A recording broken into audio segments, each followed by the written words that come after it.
Dengan menggunakan busana batik dan jas hitam lengkap berdasi, sejumlah konglomerat pengusaha Indonesia kembali menemui Presiden Prabowo Subianto di Istana Kepresidenan Jakarta pada Jumat 7 Maret 2025. Diketahui ada kurang lebih 8 pengusaha dengan latar belakang bisnis yang berbeda tersebut menemui Presiden Prabowo Subianto, diantaranya Andi Syamsuddin Arsyad atau Haji Isam, Bos Agung Sedayu Group Sugianto Kusuma alias Aguan, Bos Indofood Antoni Salim, pendiri Barito Pasifik Prajogo Pangestu, pemilik Adaro Energi Garibaldi Thohir alias Boy Thohir, pemilik Sinarmas Franky Usman Wijaya, Bos Arta Graha Tommy Winata, investor kawakan Amerika Serikat Ray Dalio hingga founder City Corps Khairul Tanjung atau CT.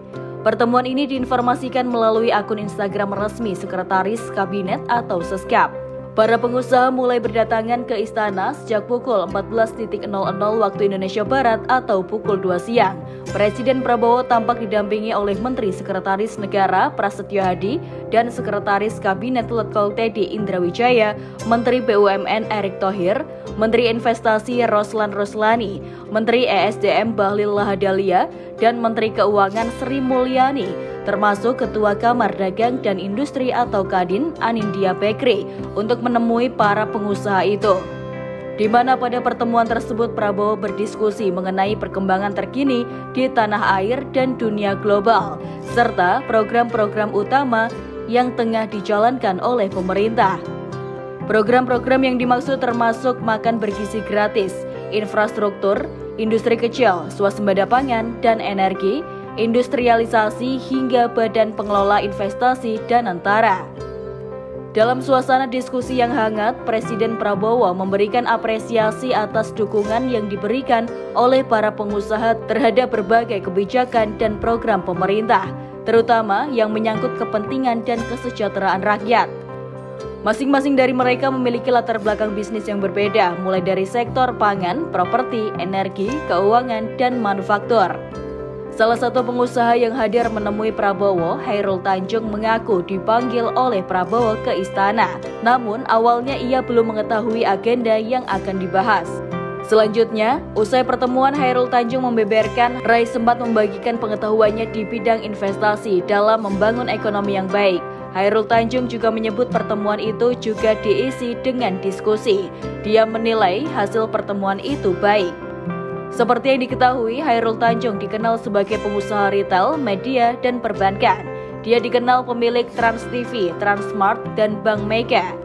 Dilansir dari data Indonesia yang diambil pada 6 Maret 2024 lalu, Khairul Tanjung berada di urutan ke-6 dalam daftar 8 orang terkaya di Indonesia dengan kekayaan sebesar 5,4 miliar US dollar atau sekitar 85,07 triliun rupiah. Meski begitu, data tersebut akan terus berubah sesuai dengan kenaikan atau penurunan harga saham. Pria yang lahir di Jakarta pada 16 Juni 1962 ini pernah menjabat sebagai Menteri Koordinator Bidang Perekonomian menggantikan Hatta Rajasa sejak 19 Mei 2014 hingga 27 Oktober 2014 saat pemerintahan Presiden Susilo Bambang Yudhoyono atau SBY. Namanya dikenal luas sebagai pengusaha sukses yang memimpin City Corps. Khairul Tanjung merupakan salah satu anak dari pasangan suami istri, yaitu Abdul Ghaffar Tanjung dan Halimah. Sang ayah berasal dari kota Sibolga, Sumatera Utara, sedangkan ibunya berasal dari Cibadak, Jawa Barat. Istri Khairul Tanjung bernama Anita Ratnasari Tanjung. Mereka menikah dan dikaruniai 2 orang anak, yaitu 1 perempuan dan 1 laki-laki, yang bernama Putri Indasari Tanjung dan Rahmat Dwi Putra Tanjung. Khairul Tanjung menempuh pendidikan di SD Vanlit, SMP Vanlit, dan SMA Negeri 1 Budi Utomo, Jakarta. Setelah lulus pada tahun 1981, ia melanjutkan ke Fakultas Kedokteran Gigi Universitas Indonesia dan meraih gelarnya pada 1987.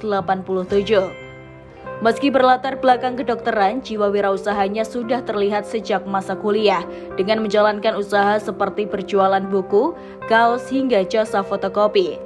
Di masa mudanya, Khairul Tanjung bukanlah berasal dari keluarga yang mapan dan berkecukupan, sehingga sering memakan singkong karena keadaan keluarganya yang kekurangan pada saat itu.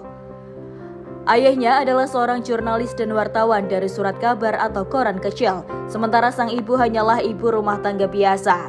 Dari kehidupannya tersebut, bahkan ia dijuluki si anak singkong.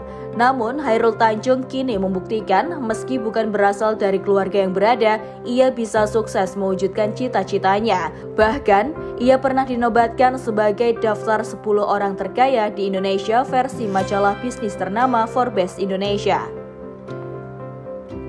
Meski menjadi salah satu orang terkaya, Chairul Tanjung juga beberapa kali menunjukkan kepedulian sosialnya. Salah satunya berdiskusi membahas program-program untuk kepentingan masyarakat bersama Presiden Prabowo Subianto baru-baru ini.